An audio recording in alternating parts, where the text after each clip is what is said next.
What is up, nerds? Welcome back to, what is this, episode 16 of the Pickleball Pursuit podcast? I have no idea.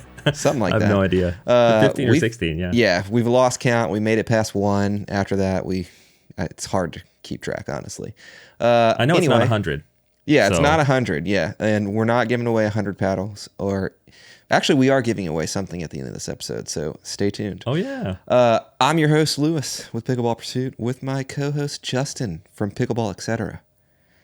How's it going, man? Oh, that's nice. I got a little intro. Yeah. Hey, that's cool. I got you. Hey, man, it's going good. Another week. I always come on the podcast and say, like, complain about the weather. I'm like, oh, I haven't been playing. It's been raining, or I just been out there sweating like crazy. Well, it's been perfect. This has been like the best weather of the year. So I've actually been playing a ton, been being outside as much as possible. You only get about like 20 days like this a year where I live. So it's just been beautiful. So it's been awesome, man. Yeah, me and Tabitha went to go film, funny enough, for the Neonic review, which is not coming out for maybe tomorrow, maybe not. We'll see. There's a hurricane coming to my city, and I've been prepping. I've just been a busy boy, man. I've been a busy boy. But anyway, we were filming out there, and I swear to God, it took like 10 minutes before I started to sweat, which is crazy. That's 10 minutes time. Longer than it usually takes. Yeah, exactly. It was unbelievable. Felt amazing, and now we're going to have a hurricane, which, dude, I hate hurricanes. Have you ever had to deal with hurricanes? No, I don't live on the coast. They suck, dude. Pisses me off. I have had 3 tornadoes come over my house this year. But no hurricane. That's not good. Not good at all. All that sounds terrible. Mother Nature is undefeated. Yeah, true. So speaking about playing this week, getting prepped because we got our upcoming tournament, and I'll be coming to apparently to Hurricane City where you're at in just 2 weeks from now. 2 weeks from now. It should be less than 2 weeks. There will be no sign of a hurricane probably in 2 weeks. So hopefully you'll be totally fine. We'll be playing. Everything will be great. We'll be having the best time of our entire lives, losing to 3-0s. Oh God! Have you been have you been prepping at all for the tournament? Are you trying to get ready? Are you? Yeah, I've been prepping. I've been drilling a lot. My 2-hand backhand dink. I'm not going to say anything, but it is. But you're about to say something. About as automatic as my just traditional standard slice backhand dink, which means I miss it every time.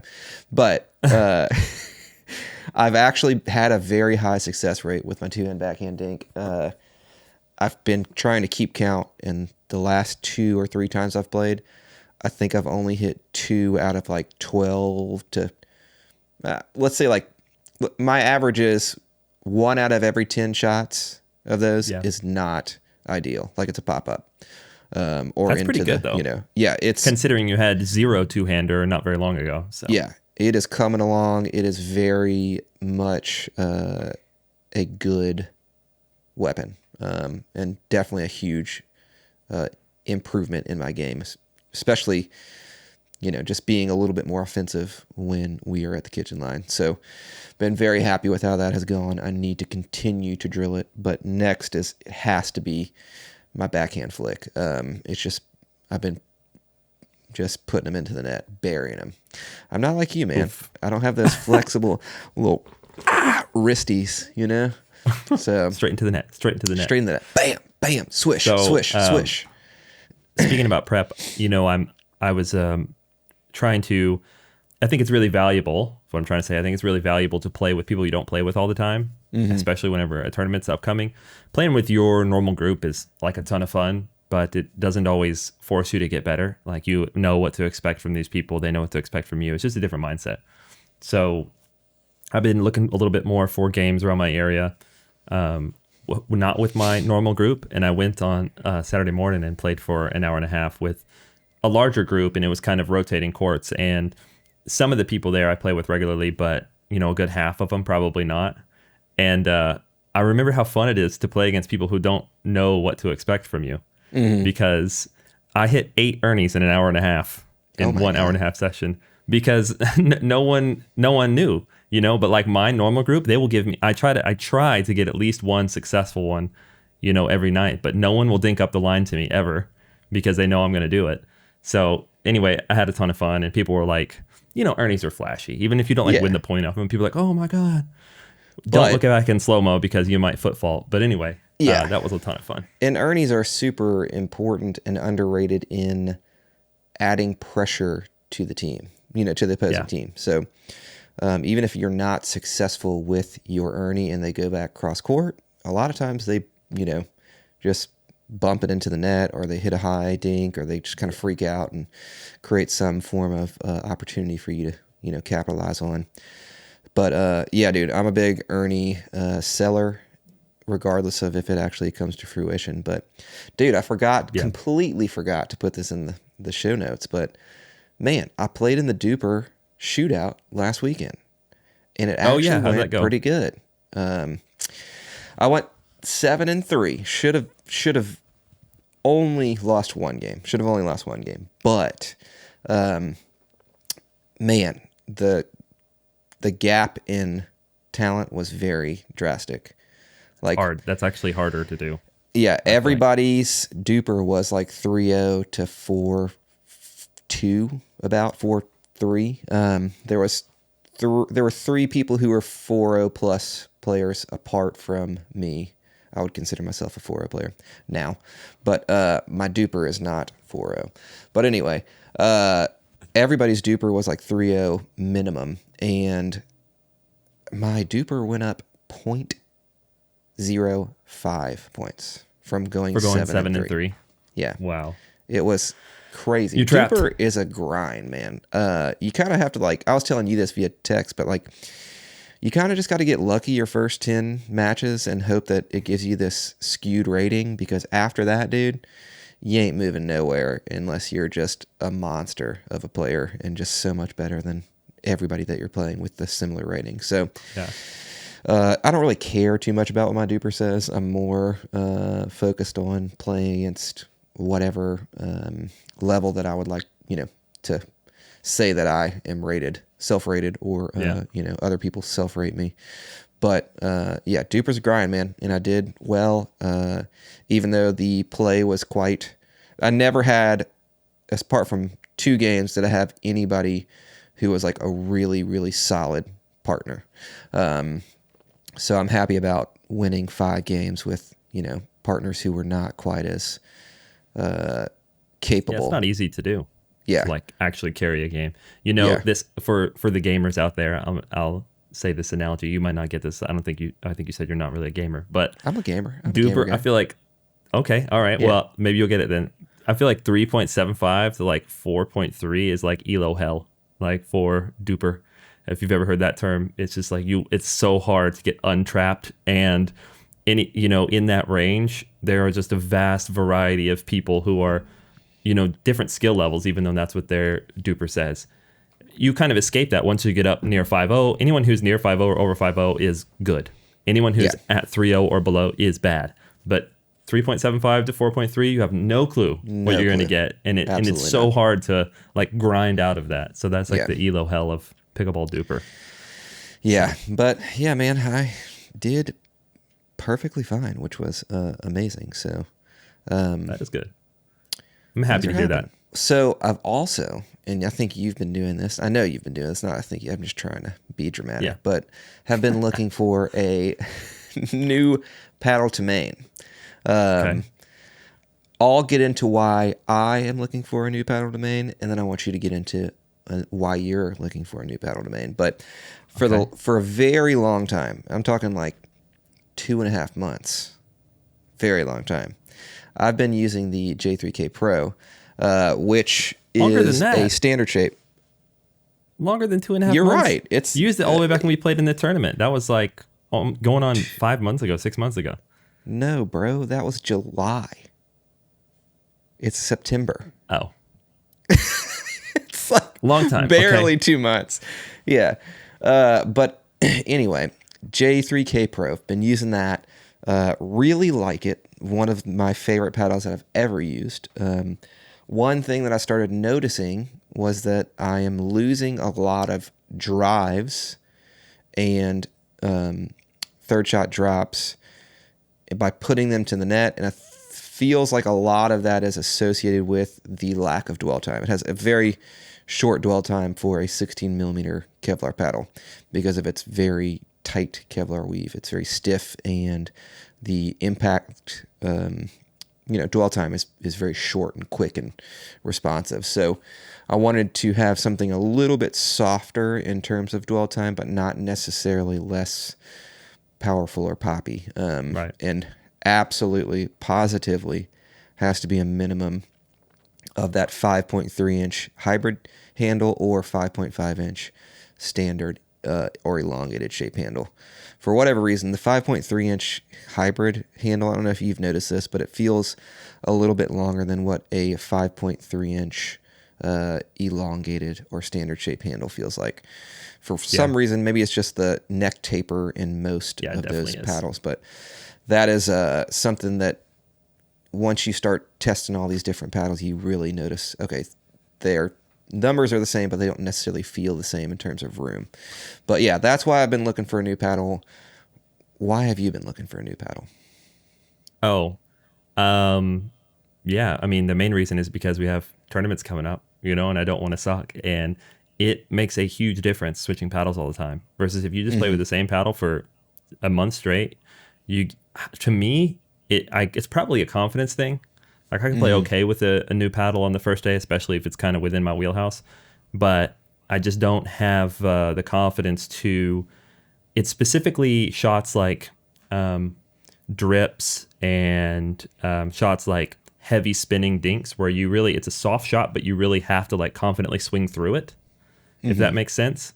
Whenever I'm not feeling confident with a paddle, I just don't feel good enough to pull off those type of shots. I can hit just flat and soft or just soft shots just fine, hard shots just fine, but it's like I said, it's like those medium speed shots where you have to have touch and be able to swing through without giving it too much.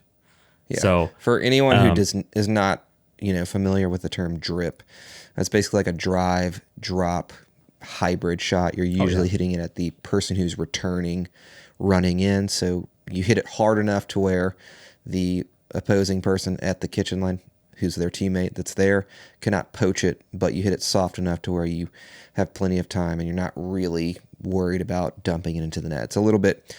It's not really as tricky of a shot as it sounds. In fact, it's one of the most, it's probably one of the easier thirds to hit. However, you need to utilize it properly and make sure that you're not setting yourself up to be, poached. But anyway. Yeah, if you do it poorly, it's just a slow drive and then you'll get killed. But yeah, it requires a lot of spin, which usually requires a lot of swing speed, like topspin dinks or heavy slice dinks. Those require a lot of swing speed, but not a lot of power. So those are some of the hardest shots that I have a hard time dialing in when I'm not feeling confident with the paddle. So I mean, you were talking about your previous main. It's not like I had a specific previous main that I need something more than that. I've just been not maining anything for so long now. I've just been changing. And then I've definitely noticed that I've been playing worse and less consistent. And with the tournaments coming up, I don't want to, drive 7 hours just to embarrass myself. Yeah, and we will. A team tournament, so. Yeah. So I've been a bit on the You're search. going to. I'm trying to lock something in so I can play with it for a solid, month or 2 months before the tournament and get dialed in with it. Mm-hmm. I'll still have to, test things here and there, but I want to spend most of my time. But you want me to reveal what I've settled on?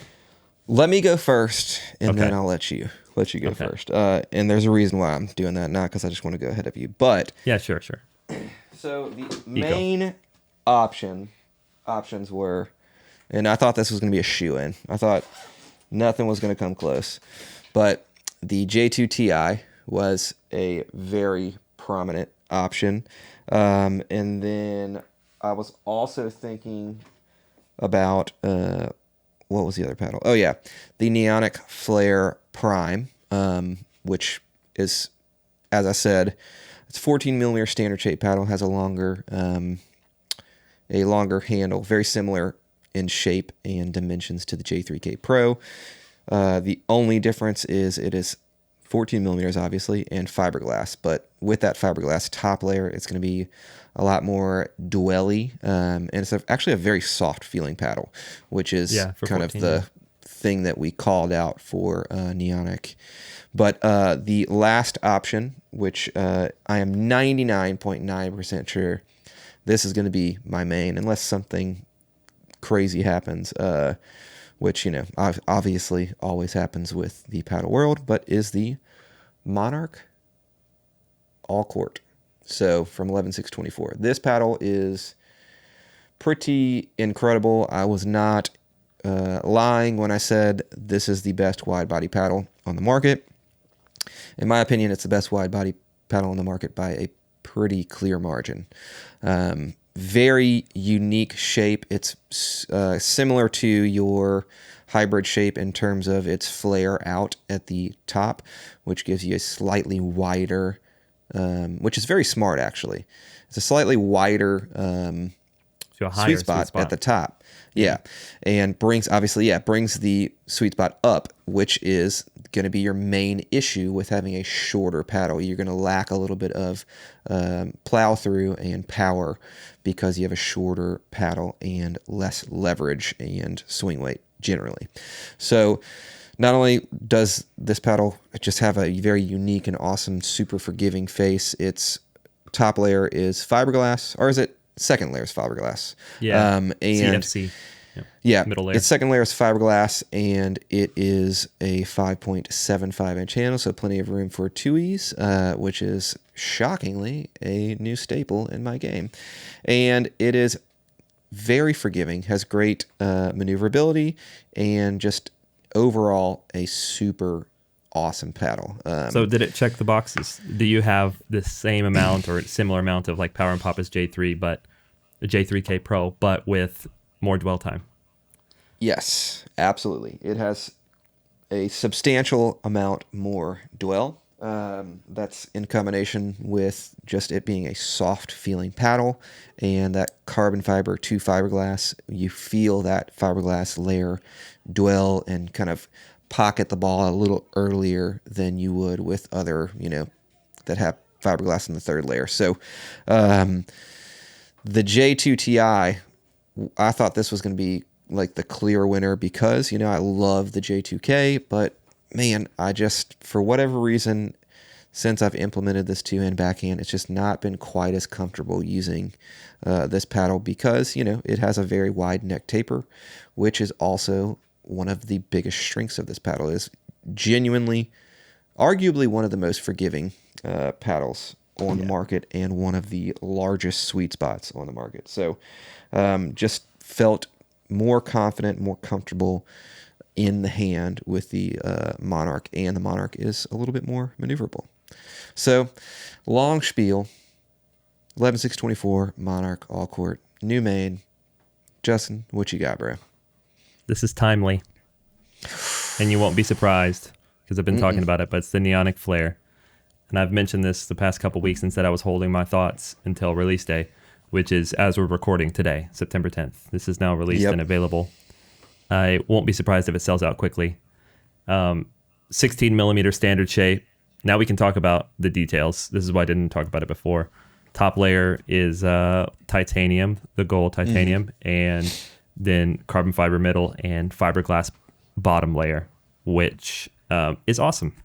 So I was telling Lewis this before we started. I think that was a super smart design because, titanium and fiberglass kind of have opposite characteristics and they balance each other out so well in this paddle. The fiberglass can feel really harsh and, you feel a lot of the vibrations. Titanium's the total opposite. It can feel very smooth and dampened.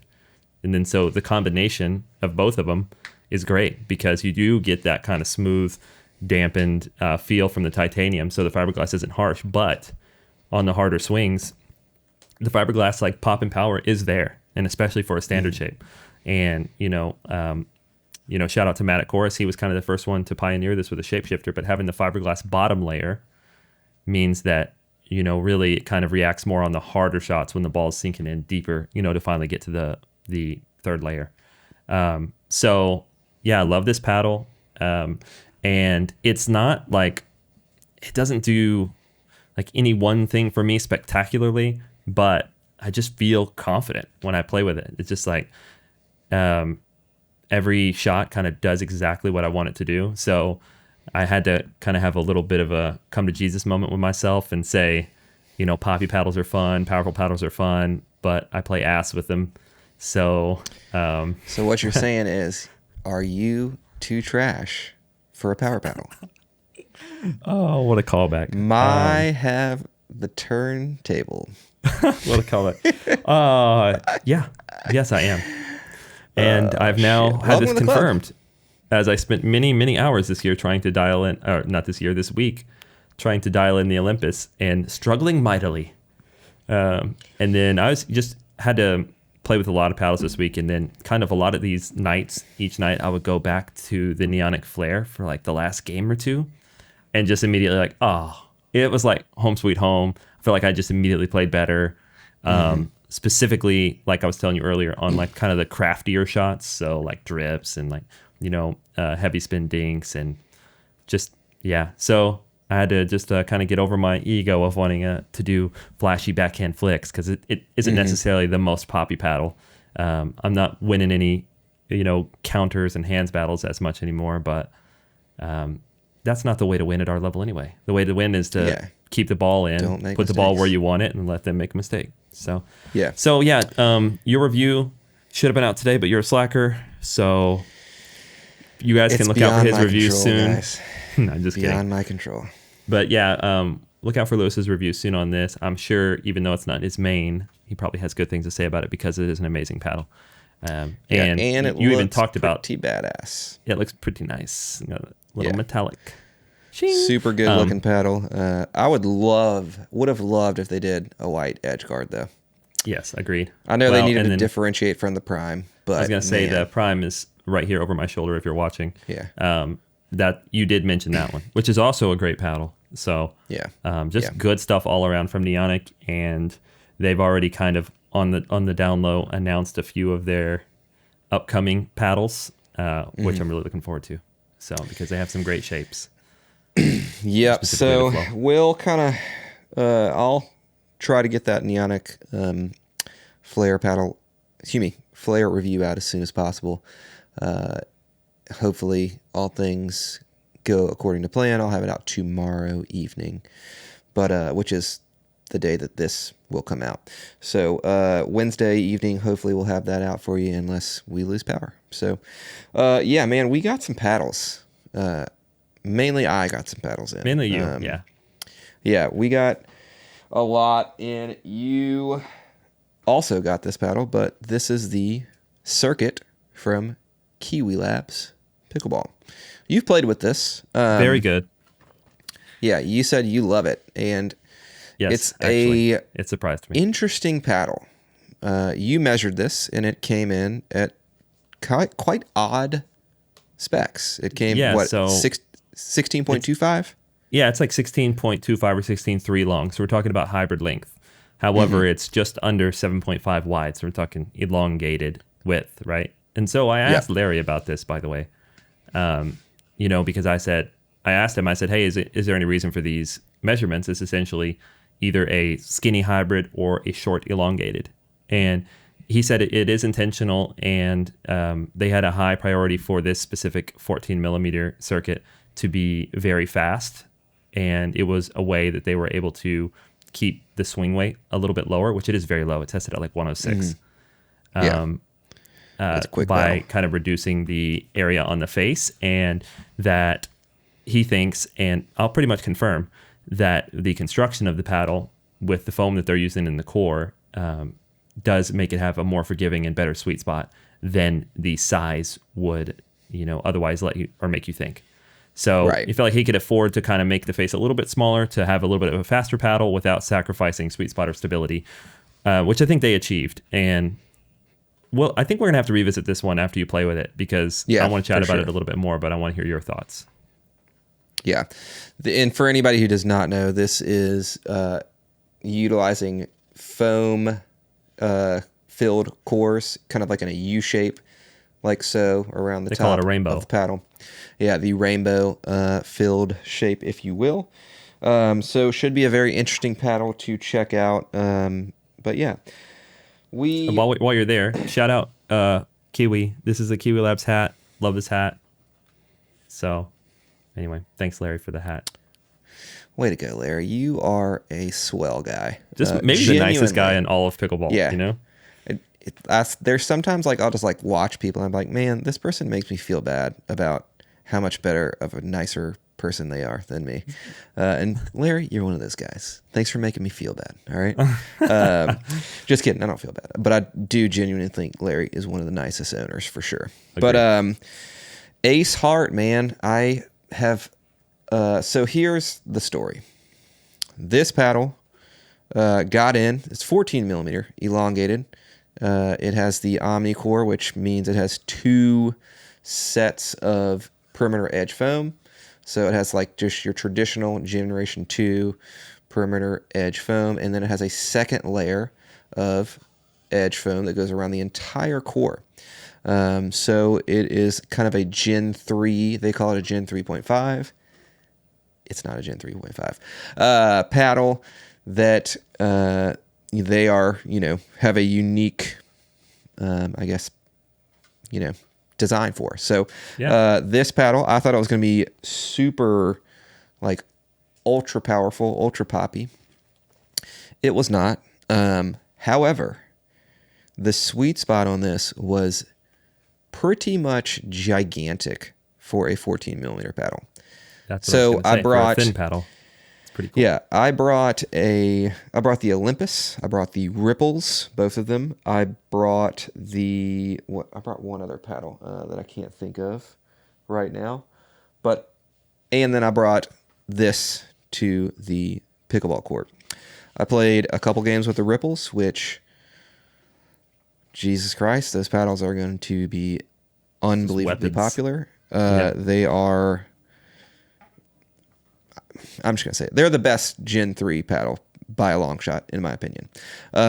Anyway, getting back to that, brought the Olympus, the Ripples, and then obviously that one other paddle, which for whatever reason, I just cannot remember what I brought, and this paddle. And I played with the Ripples for a couple games, played with the Olympus for a few points. Didn't love it. To be perfectly honest, I really did not like it at all. But I played it completely stock, so I need to add some weight to really get a good idea. So I know for sure it's going to be a tremendously different paddle without weight, with weight added. But played with this completely stock. This felt very familiar and comfortable to me. Felt like every paddle that I've been, maining for whatever reason. This is one of the best 14 millimeter paddles that I've ever tested. Maybe better than the Flare Prime. But added some weight and just continued. I probably played 7 games with this paddle, which is unheard of for me when I'm trying to test other paddles. Like, I'd like this so much more than all the other paddles that I brought that I wasn't even willing to play with them that day. So that's how I landed Ace, on a main. Yeah. You just accidentally really good play paddle. with something a lot because you like it, and you're like, I guess I want to stick with it. Yeah. I'll try to get a code for this, and it should be code Pursuit or Pursuit 10 or Pursuit 15. I will put it on the screen or add it into the video itself whenever it uploads. So highly recommend this paddle. I won't be doing a full review for it, but man, I'm not going to lie, that's probably the best 14 millimeter paddle I've ever tested. And honestly, one of the best elongated shape paddles. It's not like overly powerful or overly poppy, but it has sufficient power, sufficient pop, and gets fantastic spin. Great dwell time, just a all in all stellar paddle. Obviously, we got the Ripples, or as apparently Will is calling them, the Rippers, because these paddles absolutely slap. Those will be coming out soon. And then just got in the Picklin Electo 3, which is I believe it's using a very similar core to the Ace Heart Omni core, which is just 2 layers of foam, I've heard this one one edge perimeter. is Gen 3 powerful, though. Yeah. Have not hit it. Yeah. Do you have a ball right here? Yeah. I think that one is... I saw Farmer Lanky's review, so it's already out. If you want to know more about it, I would go watch his. He's been pretty early on all the Electo stuff and pretty high on it as well. Yeah, So- they have been known to make very good paddles, and I think this is like 110 after code or something Yeah, like that. yeah. They make good stuff at a good price for sure. Yeah. So I think that one's ugly as interesting. sin, but Yeah. know. to each a peach, right? Yeah, that's right, man. But yeah, very excited to see how that one plays. And then obviously, we talked about this paddle briefly. This is the next gen, our NXT gen Valor Pro, which is a titanium carbon fiber weave paddle. It is the hybrid shape, and it is 16 millimeters. This paddle's pretty badass, dude. I genuinely think that it doesn't play like a traditional titanium paddle. No. You finally got to play with it. Yeah, So why don't you it go ahead surprised and me. tell me your thoughts? Because we've been able to try quite a few titanium paddles recently, and like what we say is, that face has like a smooth, dampened feel, and it's generally plush, what people call it. That Valor Pro, I would not call plush. I think it's quite a sharp contact feel, not in a bad way, just a sharp and pretty Crisp. damn poppy. Yeah, crisp is a good way to put it. It didn't really feel, and actually the weave felt most similar to me to the the carbon fiber Kevlar weave that you will find in like the Mark paddles and things like that. Yes, I would agree. So yeah, it was a very like poppy and sharp paddle.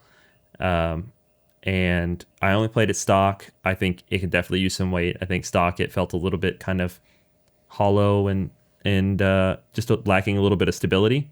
So maybe with a little bit of weight to kind of give it more kind of oomph and plow through and some stability. Solid, like power focused hybrid with incredible spin. Has really great spin. Yes, it is up there.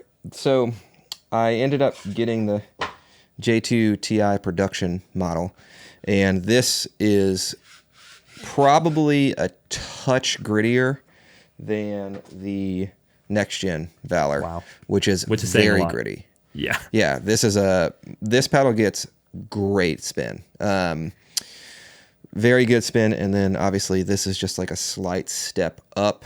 But the next gen Valor is like significantly more poppy than the J2 Ti. So it's definitely high pop for a hybrid shape 16 millimeter power paddle. Yeah, it has great numbers: 115 swing weight, 6.7 twist weight. So excellent stock numbers, kind of give you some room to play with and just kind of manipulate. So they have not told me the price on this, but I don't even think they're available for sale yet. No, I don't I was think they looking are. on their website, but when they are available, if you are interested in purchasing this paddle, you can use code PURSUIT, which will save you some money at checkout, 10% to be exact. So I think that paddle has, a place in the market and would be an interesting paddle, especially if you're someone who likes the look of titanium and enjoys a very poppy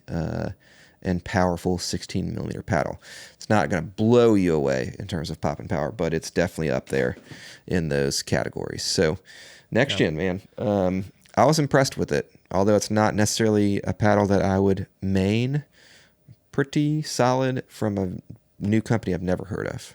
So that's all the paddles I got, man. I have another one, but I'm not allowed to talk about it. So what else you got? Oh, we got plenty of stuff we're not allowed to talk about. We're not supposed to tease the viewers, remember?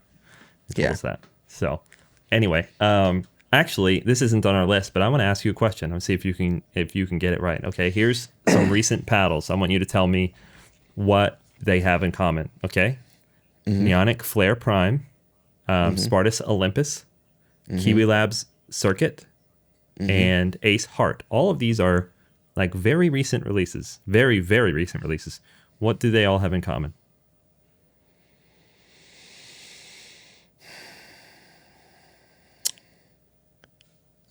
They're not using one like specific piece of face layer. Like they're implementing multiple. I don't know what. I don't know if that's even true. I see where you're 'Cause- going with that, but No, the Ace Heart might be using only carbon fiber. Yeah, no, that one is definitely using all carbon fiber. That's a good question. I don't know. You give up? They're all trying to implement high pop and power at a Gen 2-ish style construction. Okay. Yeah, that's fair. Here's what I was going to say. All 4 of those paddles are 14 millimeter paddles that have achieved generally like a 16 millimeter level of sweet spot and stability, which I think is actually a really cool kind of behind the scenes trend. What was the first one you said? Neonic Flare. Neonic Flare. Uh-huh. Spartus QLab Olympus. Circuit. Spartus QLab Olympus. Circuit. Ace Heart. And then the Ace, yeah. Okay, yeah. All 4 are 14 millimeters that have, let's just say, they have much higher than you would expect for 14 millimeter in the way of sweet spot and stability. Of course, the Flare Prime, sorry, I should have said Prime. The Flare Prime comes in super light stock, so it's 7 point something ounces, of course. Yeah. But once you add a little weight on it. Would you agree? I would disagree with one. What, are you going to say the Olympus, the one you've only hit for like 4 points? Well, I did do like quite a bit of warming up and like hit and drop stinks and resets with it. You don't think that paddle's not forgiving? Okay, I see what you're saying, right? Okay, let me be more specific. It's not forgiving in that if you miss hit, it's gonna freaking fly. But Yeah. what I mean by like sweet spot and forgiveness is like the energy return off center, which usually a 14 millimeter or thin core really struggles with. Like if you have a thin core paddle and you hit a ball over here, it's not gonna be like just nothing. But even on the Olympus, you can be off the sweet spot and it's gonna return a lot of energy. I think that's true for the Ace Heart, the Kiwi Lab Circuit, and the Neonic Flare Prime. All 14 millimeter pads. Anyway. Yeah. So I was just thinking. Go ahead. Go ahead. No, you're good. That's a cool trend. You know, it's a cool engineering paddle trend because making these thinner core paddles allows, you know, these companies to make paddles with a faster balance, lower swing weight. And if they're able to kind of infuse the forgiveness and stability that's usually associated with a thicker core paddle, but also have the pop and the speed that's associated with thinner core paddles, that's a good move. And that's not, you know, that's kind of convergent evolution because all 4 of these paddles are achieving that in different ways. But that seems to be, whether they intended it or not, that seems to be a trend. Yeah. I would agree. Yeah. I mean, definitely.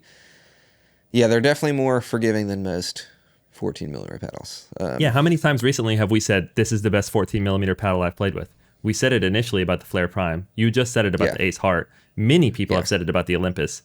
I said it yesterday about the Circuit. So I don't know why. I'm struggling with that Olympus. I need to weight it up. Need to weight it up and see how it plays. But I'm not seeing what everybody else is seeing. Yeah. Well, We'll see. All right. Well, you ready to give a paddle away? Yeah, man. Let's hear it. What do we got? Okay. All right, everybody. Here comes the paddle giveaway. It is that sounded so cheesy from me. I said, yeah, man. What do you got? What do you got? Should have worn my trench coat. This is the RDR Sports Apex S1. So this, I'll show you the paddle here in just a second, but this is the box it comes in. I just want to show you, this is like pretty freaking high quality, the packaging. It comes in this box, very nice. And then inside the box, you get the paddle with a cover, an eraser, and a sweatband. So I'm not sure how much this will show. But anyway, this is a company out of Ireland, so which you might be able to tell by their very Irish cover. And Cian, the owner, has partnered with Pickleball Ireland, and he's been actually making a lot of efforts to kind of bring pickleball to Ireland. He played and I think learned when he was here in the U.S. visiting, and kind of took it back with him. And so that's pretty cool to hear that pickleball's not that big in Europe, but he's taken a very active role in it.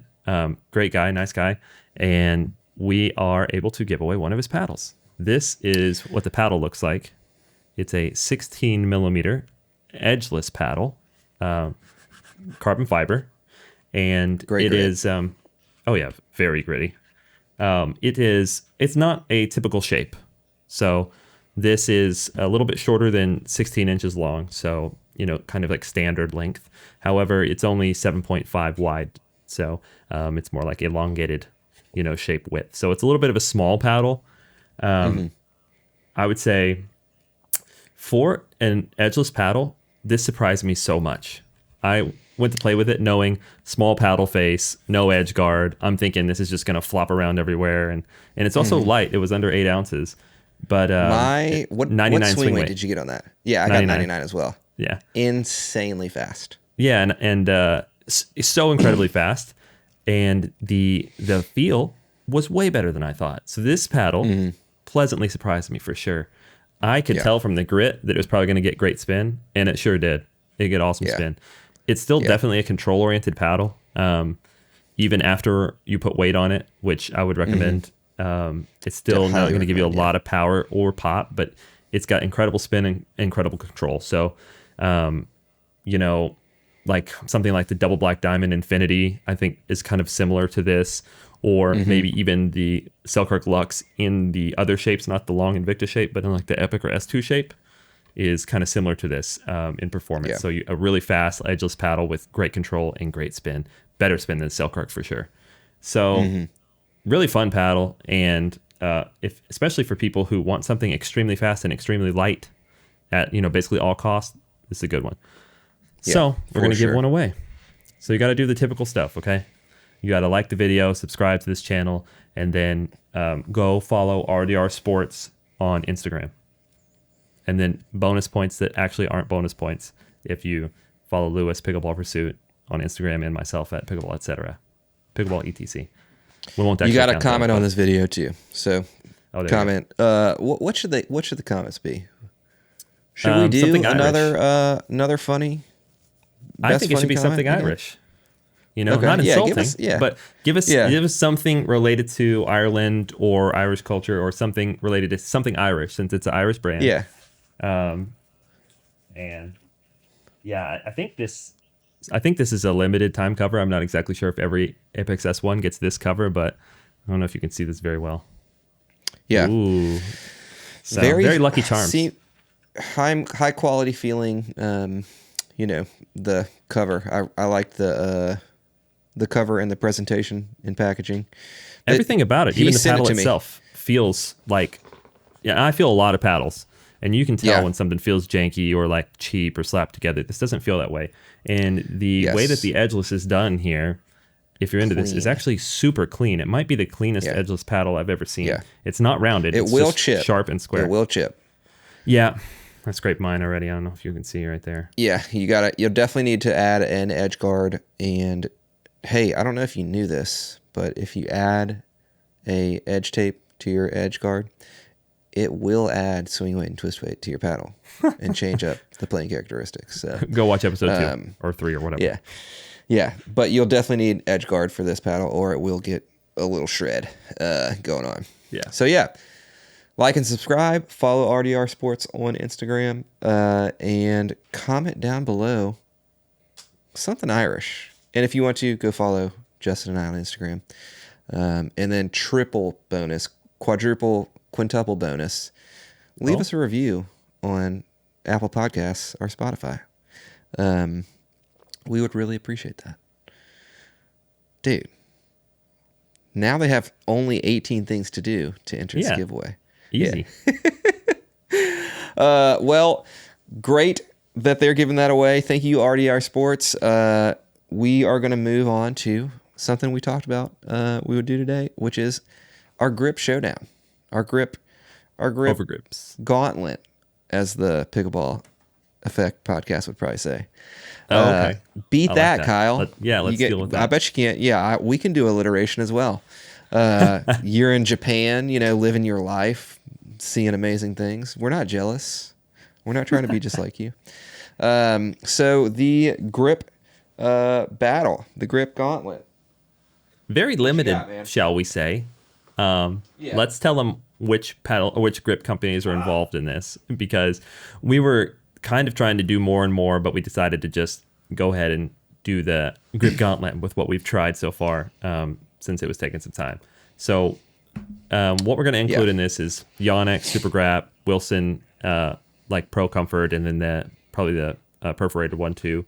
And then, if you remember, Lewis said this, we had said we wanted to get something with similar performance to these two, which we and a lot of people really like, but we also wanted to support a cool, like, smaller pickleball company. So that has led us to Bodie, U-Drippin, and Pickleball Effect. And we've gotten to test quite a few of the different offerings from those three companies. The tacky versions. Oh, product. I actually don't have any here on my desk. They're all in my giant ADV jetpack bag. But Product placement. We'll also say that we only really tested the tacky and comfort versions. Neither Lewis nor I like dry grips. So I don't even know how to accurately test them because I've never used them and I don't like them. So, yeah. Okay. What's your take? All right. So, all of these perform very well. I'll start with the Wilson Pro Comfort and Yonex. The Wilson Pro Comfort are fairly thin, but they feel great. They're not going to be overly tacky. These perforated grips that I have in my hand are going to feel a little more tacky, but not quite as absorbent or, sweat absorbent. The Yonex are going to feel a little thicker than the Wilson Pro Comfort and perform the exact same. It's just a little bit thicker, more plush feeling. I can honestly barely tell the difference between those two. Yeah, very small difference. Apart from thickness, I wouldn't even say they're really different. Maybe the Yonex has a slight more tack to it. Yeah, touch. Yeah, I agree. Pickleball Effect. I can't remember what the name of this is, but it's like Comfort Tack or something like that. This is the new. Let's clarify. Yeah, the new one. Braden has released within the past month a new version of his tack grips. So when you're looking at these, I wish we knew the name, but make sure you look for the new version. I like the new version far better than the old version, and I think Braden does too. 100%. I think that's why he came out with the new ones. Yeah, these are great as well. You get a 4-pack in these, which is important to note because with one of these, you only get a 3-pack. I like these. However, they're thick. So I would say a little too thick for me. And there's one other small issue with these. I actually need to bring it to Braden. But when you put them on, they actually kind of move slightly.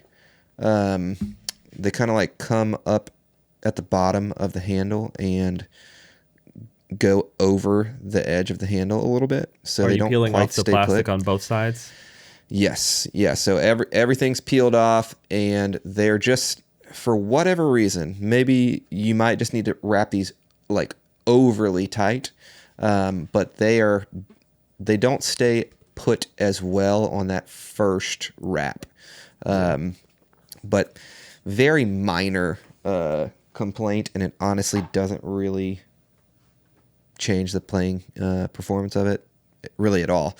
But that is the one, caveat. I just wanted to note that there is plastic on both sides. Not all Overgrips have that. You know, and the one on the back side is kind of hard to see.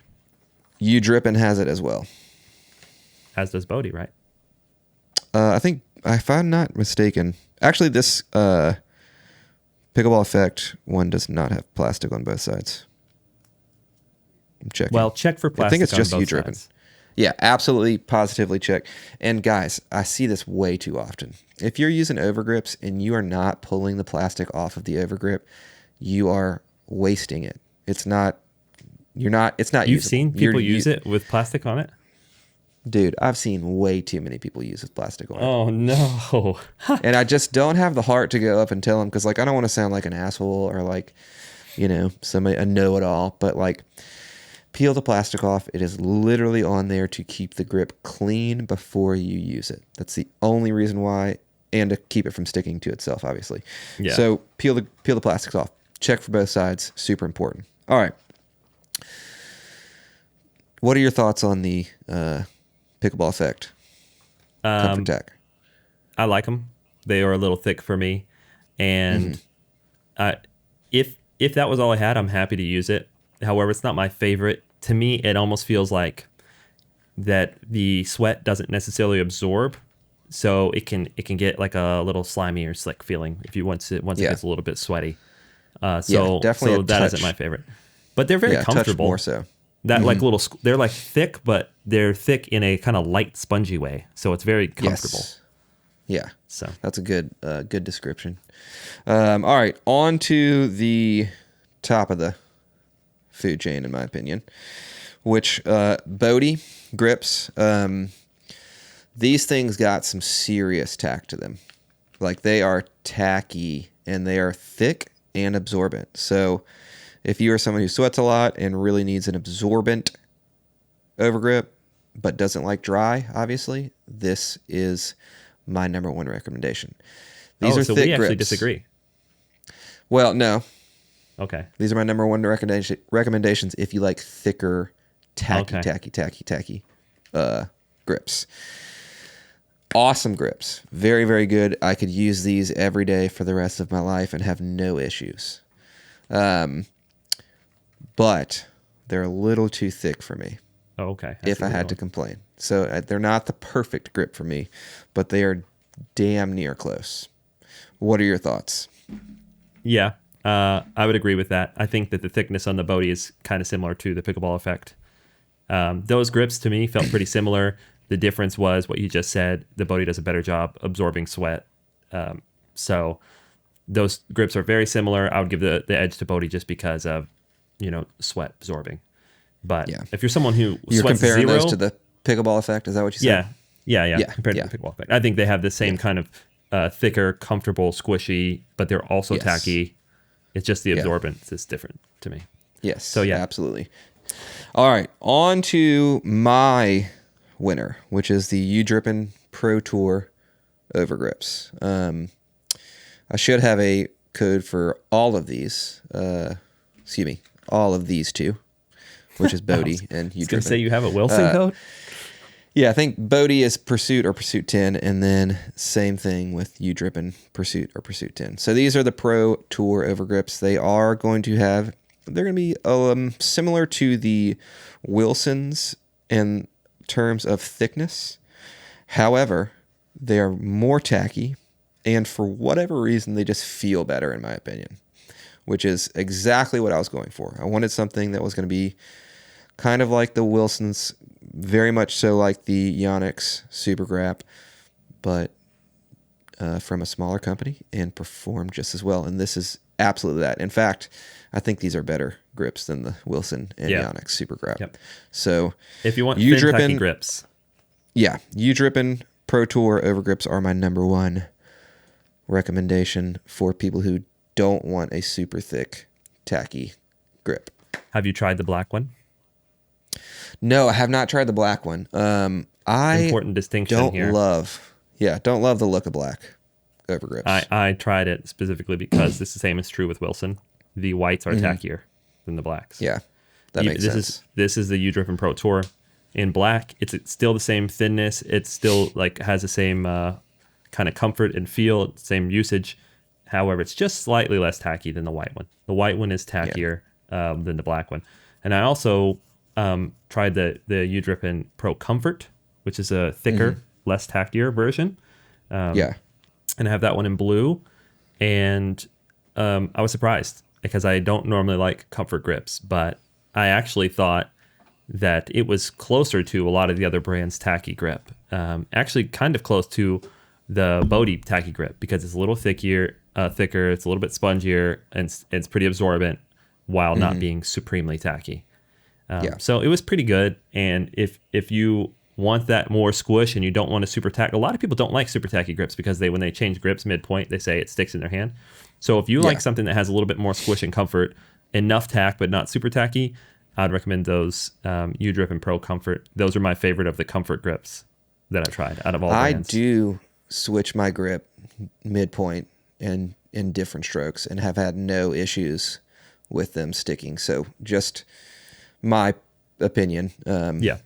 Are or my experience playing with them, not my opinion, my experience playing with them, I've had no issues with any of these grips changing, changing my grip on the paddle. Those white U-Drippin Pro Tours are tacky, very tacky. Yeah. Unlike especially the first couple games. If you are a person who has a problem changing grips because of tackiness, that one will get you for sure.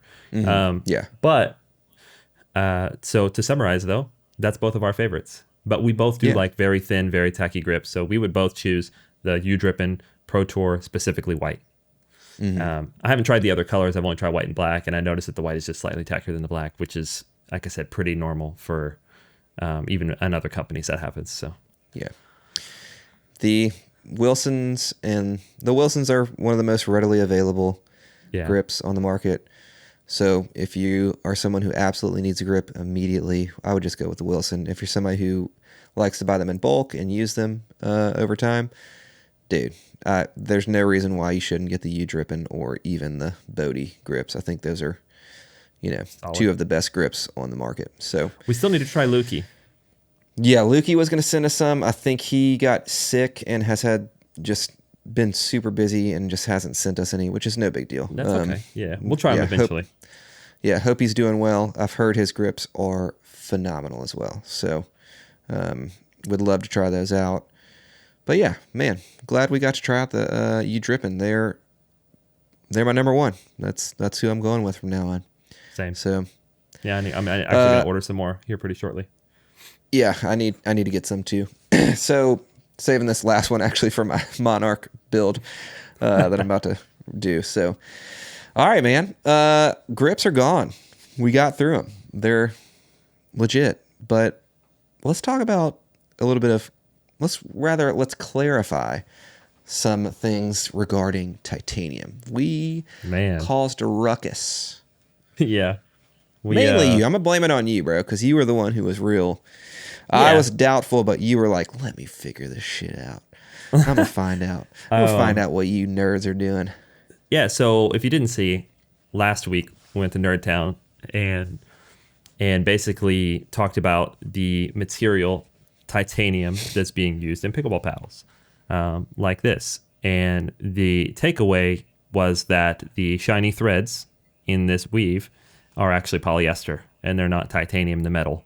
And then we went in a little bit more detail. So if you haven't seen that, go back to last week. We talk about it in a little bit more detail, why it was called titanium, sort of how it's made. Since that podcast aired a week ago, I have gotten I've had quite a few really interesting conversations, good conversations with paddle brand owners, and with 2 more additional factories, which before I even reported it, I had already talked to multiple paddle owners, the supplier themselves, and 2 factories. So I had legitimate sources going into it. I was waiting to talk about it until I could kind of basically see a spec sheet and from the supplier themselves and say, yeah, this is exactly what it is. All that said, I want to clarify a few things because multiple people have talked about this publicly and not, and we've had some questions in the comments. So starting with the simple stuff, people have said, what, this whole thing is polyester? What does that mean? Is this a paddle face made out of sweater material? No. The weave that you see is carbon fiber. It's 3K woven carbon fiber. That's the gray part. And only the metallic threads, which is really a very small percentage of the overall face, only the metallic threads are the polyester. So 3K means there's 3,000 strands in each, little band that's weaving. And, along with those 3,000 strands of carbon fiber, there is a little strand of polyester. So the face is not mostly polyester at all. It's just a metallic part. Okay. And do they paint the polyester with a metallic coating? I'll get to that in just a second. Okay. So to talk about the carbon fiber weave, the 3K carbon fiber weave, this 3K weave is the same thing that's actually in a lot of Kevlar paddles, like we see J2K, the Ruby. It's that same kind of thicker weave. And, what I've noticed is that all those paddles are reported to be plush, right? And we had just assumed this whole time that it was maybe from Kevlar being a material that is more plush and vibration dampening, which is probably true. However, what I want to look into testing is this feeling of titanium, that we call plush, vibration dampening, and smooth, similar to what we say about Kevlar. Is it from the polyester strands, or is it just because that's what 3K carbon fiber feels like? So there aren't many strictly 3K carbon fiber paddles on the market. However, I did get one this week, and that's something I'm going to start testing to see. It costs you a lot of money too. We don't want to give them any shine, okay? But I want to start testing if the feel of titanium that has become kind of famous for what this face is for is actually from the polyester strands, or if it's from just a 3K carbon fiber weave. Do 3K carbon fiber weaves without polyester feel smooth and plush? It's possible. So we'll see. I'll report back on that. So to answer your question, Lewis, go ahead. Even if it is the same feeling and polyester gives no discernible, difference in terms of feeling, I do think that the titanium looks way better. Oh, it looks way better. Yeah. If you could choose between the two, you would choose, look at this. Shing, shing, shing, shing. Yeah. So to answer your question, you said, is it painted? No, it's not painted. This polyester is essentially, there's a couple different ways. And here is what I got to this week. This is kind of the bottom of why it was initially called titanium, because some of the titanium weaves that are available, and a lot of the initial ones, we're talking about years ago in other industries. Initially, this was produced by using something called PVD coating, and you can Google this, but they would use titanium nitride, and then they would essentially coat polyester strands with titanium nitride. This is very, very minuscule amounts of titanium here. It's not like it's a titanium thread. It's still a mostly polyester thread. However, they use PVD coating, and it would make the polyester strand metallic in appearance because of the titanium nitride is metallic. So that's where the titanium name came from. And what I'm trying to trace down right now is, are any of the suppliers that pickleball factories are currently using still using this PVD titanium nitride coated polyester? Or are they all just using polyester? Because as that fabric evolved, now we have quite a few that are just carbon fiber and straight up metallic polyester. It's no longer PVD coated, it's just metallic polyester, which polyester is a very large umbrella term. It is a synthetic type of fabric that can be, made in a lot of different ways. But like I said on the last podcast, picture any of those like polyester kind of plasticky like raincoats or jackets or windbreakers that you see people wear that are kind of metallic and shiny. That's just metallic polyester thread. And that is what's being used in a lot of these titanium faces. But kind of trace back to the origin of where the name came from, because this polyester used to be PVD coated with titanium nitrate. So, nitride, sorry. Anyway, okay. All that out of the way. Let's talk about that was basic. We basically went to Nerd Town and we didn't even know it. Well, I'd said we had to go back to Titanium Nerd Town. Titanium Street on Nerd Town. Oh, did you say that? Yeah, well, now I did. I fell asleep. I'm sorry. I'm just kidding. That was very intriguing. All of that, technical stuff aside, let's talk about the implications, because I think this is where people kind of, not everybody, but some people kind of went off the rails this week with the implications of this. And you saw people getting upset and saying, oh, this is, false advertising, it's misleading. I don't think any of that is true. And I think I know that a vast majority of these brands were not intentionally misleading anyone. They didn't say, ooh, ha, ha, ha, ha, I'm going to tell them it's a premium material like titanium, even though it's polyester. No, it's just within the market space that they were working in, the supplier was supplying a new material, and it was called a titanium carbon fiber weave. So whenever they bought that material to use in their paddles, which, by the way, is a great innovation, of course they named it that. That's what it's called, okay? Now, we sort of talked about the origin of why it could be called that. There's also something to be said for translation. Maybe this was lost in translation. Maybe it was just never looked into that deeply. And I think that's the case. It was never looked into that deeply, because I talked to a couple more factories this week and essentially didn't get an immediate answer. They both got back to me, but they both said, oh, we actually need to look into this more and talk to our suppliers. They had to go talk to their suppliers and then come back, and they did confirm that it is polyester. But even the factories who are building it didn't know. They were like, this is just what it's called. This is what it is. So, Yeah.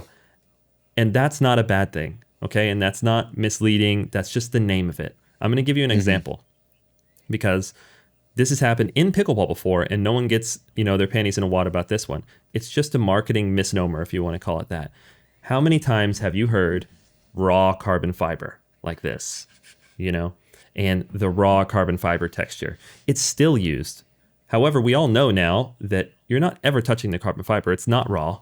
It has, an epoxy layer over it. And then the grit, the raw carbon fiber grit, is actually an embossed pattern in resin made from a peel ply cloth.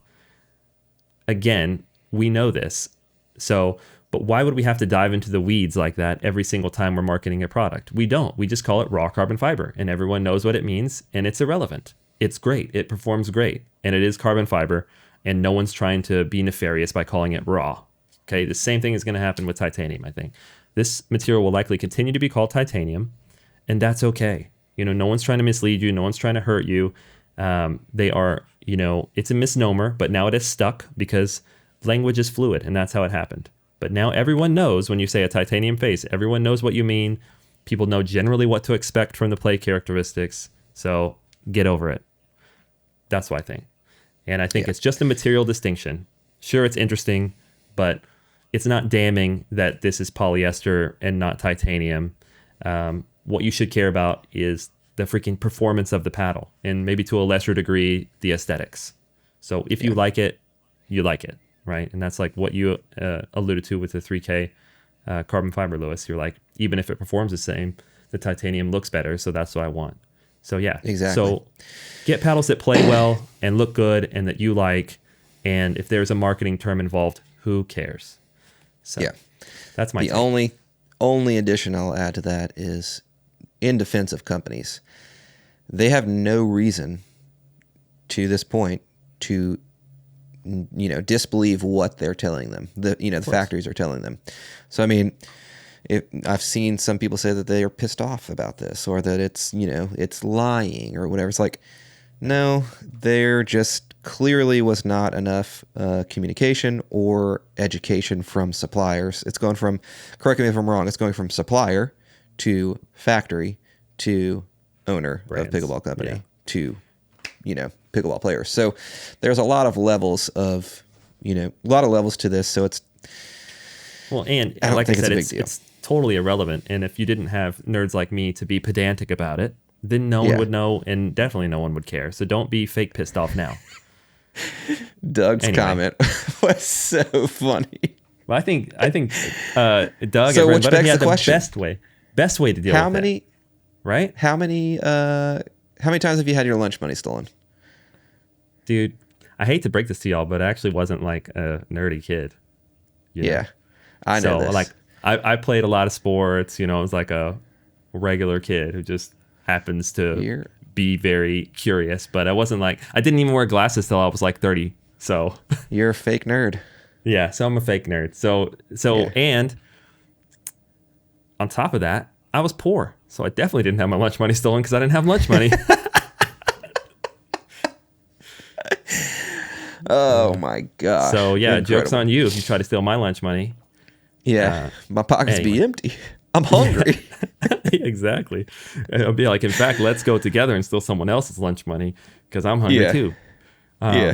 Anyway, not really. So that was my update / soapbox about this titanium thing. I didn't mean to throw a lot of shit into the fan about it. Like I said, I just thought it was interesting. And I still think it's interesting. And it's very interesting. While it's interesting, it doesn't... Look, you heard me say this is my main right now. So while I think it's interesting, I don't think it's damning or bad in any way. You know what I mean?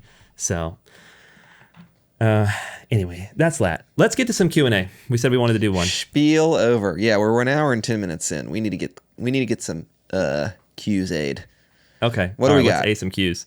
All right. From @Tal13. This question's for you, Lewis. Currently running J2K, but looking for something with more pop / power, but not sacrificing the spin and kind of level of control you get from the J2K. Got a recommendation? The the suggestions would be like Shapeshifter or J2K Pro. What do you think? If you're coming from a J2K, but you want some more pop and power, but you still want something that gets good spin. And remain controllable. That word right there is the reason why I would not recommend the J2K. J2K is going to have significantly less dwell time. Pro. J2K Pro. Excuse me. Yeah, J2K Pro, excuse me. The Pro is going to have significantly less dwell time. Not significantly. It's going to be noticeably less, which is important in shots like drops, dinks, third shot, drips. So it's very... I would say the Shapeshifter probably is one of the better options on the market right now, and... I agree. Yeah, that was a good question to say Shapeshifter, because if you want to remain with that hybrid shape, it is a significantly less stable hybrid shape than the J2K. So you'll probably need to add some weight. Mage Pro Gen 2 16 millimeter, pretty damn good pop. It's not going to be quite as controllable. So here's the thing: control and pop are equal and opposite. So the more pop you get, the less controllable that paddle is going to feel. The more controllable you get, usually the less pop you're going to have from that paddle. So it's a scale that you're tipping the balance of the scales. So it's hard to say, but I would definitely say that the Shapeshifter uses a unique construction that helps balance that ratio, because it has fiberglass in the third layer and it's not so prominently felt and until you start using more powerful strokes. So great question. Yeah, I agree. I agree. Shapeshifter is a great one if you want to stick with hybrid shape. The other thing I would say is maybe it's time to start exploring, some standard shape paddles on the poppier end, such as 11624 Monarch All Court. Probably has slightly more pop and power than the J2K, but still has great control, great spin, good feel. And in my mind, this probably has a little less spin than the J2K, but it has more pop and power and it has great feel. So the Neonic Flare. So J3K Pro is another one I would definitely look at in standard, and but that's not enough dwell time. But as you said, that's true. Yeah, but